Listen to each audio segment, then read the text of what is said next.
윤석열, 예정된 휴가 급하게 취소하다. 깜짝 놀란 기자들 속에서 용산이 술렁, 대통령님, 이게 사실인가요? 윤석열 대통령이 돌연 휴가를 취소한 이유에 대해 새로운 의혹이 제기되었습니다. 대통령실 내부에서도 충격을 받았을 것이고 기자들도 예상을 못했던 상황입니다. 이를 두고 다양한 평가가 나오고 있으며 대통령실 직원들 사이에서도 큰 파장이 예상됩니다. 자세한 내용을 확인하시기 전에 1일부터 시작된 닷새간의 여름 휴가 기간 중 지방 방문을 고려했던 윤석열 대통령이 서울에 머무르기로 했다는 보도가 이달 초에 나왔습니다. 실제로 그래서 휴가 일정을 취소하는 것 아는 분들도 많았을 겁니다. 대통령실은 윤 대통령의 여름 휴가와 관련해 윤 대통령이 서울에 머무르면서 향후 전국 구상을 할 것이라며 지금은 오랜만에 푹 쉬시고 많이 주무시고 가능하면 일 같은 건 덜 하시고 산책도 하고 영화도 보고 있다고 했습니다. 윤 대통령은 서울 서초구 자택에서 8기 5 광복절 경축사 및 사면, 민생 안정 대책 등에 대해 고심할 것으로 보인다는 소식도 나왔습니다. 대통령실은 윤 대통령이 휴가를 떠나기 전 참모들에게 대우조선 해양 사태에서 드러난 원청과 하청의 이중 임금 구조는 우리 사회가 반드시 풀어야 할 일인 만큼 대책을 마련하라고 지시했다고 밝혔습니다. 대통령실은 당초 윤 대통령의 휴가 일정 중 지방 행보를 계획했었지만 결국 취소했습니다. 대통령실 관계자는 휴가 기간 중 2에서 3일 지방에서 보내는 방안을 검토 중이었는데 최종적으로 어떤 행사나 일과 비슷한 일은 안 하기로 했다고 말했습니다. 알고 보니 전체 휴가 중 일부만 취소했다는 소리였습니다. 그래서 야당은 한가하다며 맹공을 퍼부었던 겁니다. 더불어민주당 우상호 비상대책위원장은 이날 비대위 회의에서 집권당 내부 사정이 복잡하고 민생 경제의 위기의 파도가 계속해서 밀려오는데 한가하게 휴가를 즐기고 있어서 답답하다고 비판했습니다. 어쩌면 이런 소식으로 다른 걸 덮으려고 했던 것은 아닌가 하는 합리적인 의심도 듭니다. 최근에 나온 충격적인 내용이 있습니다. 조선인 강제 노역이 이뤄졌던 사도 광산의 유네스코 세계문화유산 등재와 관련해 정부는 당초 조선인 노동자들의 노역에 대한 강제성 표현에 대해 일본 측과 협상하지 않았다고 했지만 실제로는 일본과 이를 협상했으나 관철시키지 못한 채 등재에 동의한 것으로 확인됐다는 겁니다. 6일 더불어민주당 이재정 의원실은 사도 광산의 유네스코 등재 관련 일본과 협상 시 노동을 강요당했다는 영어 표현인 포스트 투워크, 삽입 여부를 협의했다는 질문에 대해 외교부가 전시 내용을 협의하는 과정에서 강제라는 단어가 들어간 일본의 과거 사료 및 전시 문안을 일치기 요구하였으나 최종적으로 일본은 수용하지 않았다고 답변했다고 밝혔습니다. 이는 외교부의 당초 사명과는 다른 대목이라 문제가 되고 있는 것입니다. 지난 7월 26일 기자들과 만난 외교부 당국자는 강제성 표현에 대해 협의했다는 질문에 대해 강제 노동의 정의가 뭐냐며 들어가서 끝이 없는 말싸움이 된다.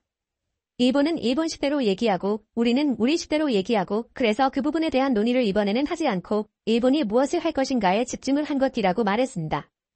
아예 논의 대상이 아니었다고 답한 것입니다. 결과적으로 외교부가 강제성 표현을 수용할 수 없다는 일본의 의사를 받아들이고 사도 광산의 유네스코 등재에 동의한 것인데 외교부는 그간 강제성 표현이 직접 드러나지는 않지만 2015년 일본 측의 발언에 강제성이 포함되어 있다고 설명했었습니다. 그 발언이 들어가 있다면 일본도 강제성을 인정한 것이라는 의견이었습니다.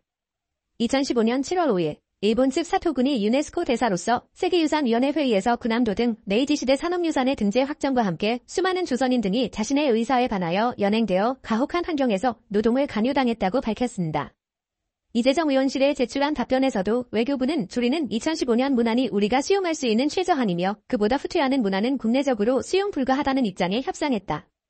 이에 최종적으로 일본 대표는 2015년 합의를 포함한 과거의 약속을 명심한다는 발언을 하게 된 것이라고 설명했습니다. 그런데 이 2015년 발언에도 문제가 있는 것으로 드러났습니다. 사토군 대사의 발언 다음 날인 7월 6일 현 일본 총리인 기시다 후미오 당시 외무상은 포스트 투워크가 강제 노동을 뜻하는 것은 아니다 라고 말을 바꿨기 때문입니다.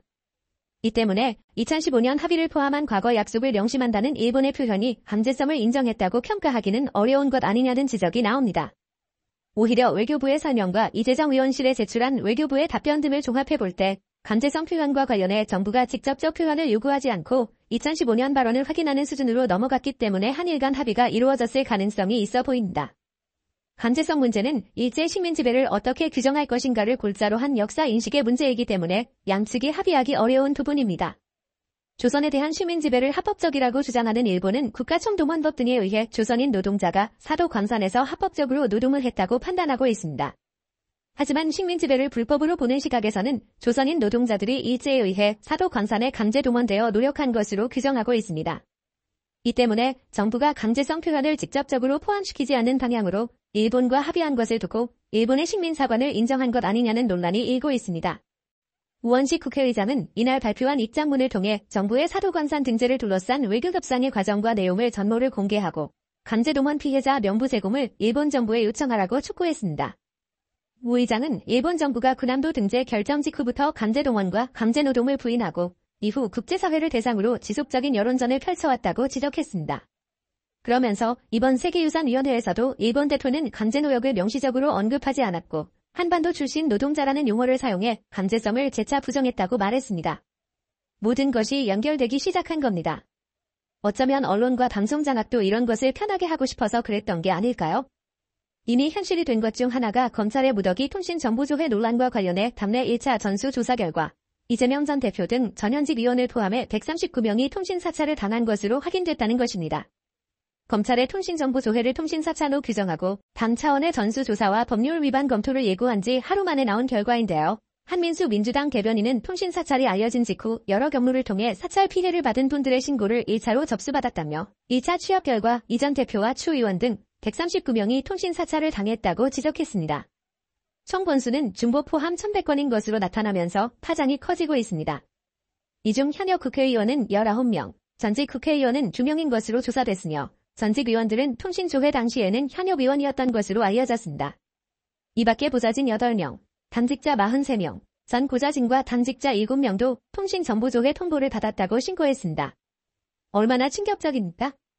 민주당은 검찰 독재 정치 탄압 대책위원회 회의를 개최해 이번 대규모 통신조회 사태에 대응하겠다는 입장을 밝혔습니다. 이어 한 대변인은 향후법 개정을 통한 국회 차원의 대응도 검토하겠다며 국민과 당원을 대상으로 통신사찰 피해 센터를 운영하는 방안도 검토할 것이라고 밝혔습니다. 그리고 브리핑을 마친 뒤 기자들과 만난 자리에서는 당장 피해 사망이 의원과 고좌진, 당직자에 집중됐지만 더 많은 피해자들이 있을 것으로 본다고 덧붙였습니다. 앞서 민주당 지도부는 이번 사안을 불법 정치사찰로 규정하고 윤석열 대통령을 비난하며 공세를 이어갔습니다. 대규모 통신사찰로 총선에 개입한 데다 수사 자체가 위법했다고 주장하며 사실상 윤석열식 블랙리스트라고까지 비판했습니다. 박찬대 대표 직무대행 원내대표는 야당 주변에 검찰의 통신조회 문자를 받은 사람이 얼마나 많은지 보이스피싱 아니냐는 말이 나돌 정도라며 군사독재 정권에서 있었던 무차별 민간인 사찰기라고 주장했습니다. 정확히 몇 명이 조회를 당했는지 확인조차 어려운 이 상황은 대선 개입 여론조작 사건 특별수사팀이 윤석열 대통령 명예훼손 사건을 수사하며 벌어진 것입니다. 뉴스타파의 대통령 후보 검증 보도가 대선 개입 여론조작이라며 여러 언론인과 언론사를 압수수색하고 구속영장 청구에 나서더니 불법 사찰 논란까지 자초했다는 것입니다. 대통령 명예훼손 사건이 유죄 판례는 드문 상황입니다. 이명박, 박근혜, 문재인 정부 시절 대통령 명예훼손 사건이 있었지만 모두 무죄였습니다. 목사가 문 대통령을 향해 간첩이라고 주장했음에도 무죄를 받았습니다. 언론인 중에서는 일본 산케이 신문 기자 카토 다스야가 박근혜 대통령 명예훼손으로 기소되었으나 역시 무죄를 받으며 국제적 방심만 겪었습니다. 일부 사실관계가 달라도 공적 목적에 보도하면 기성을 입증하지 않는 한 국민에 대한 명예훼손 형사처벌은 어렵기 때문입니다.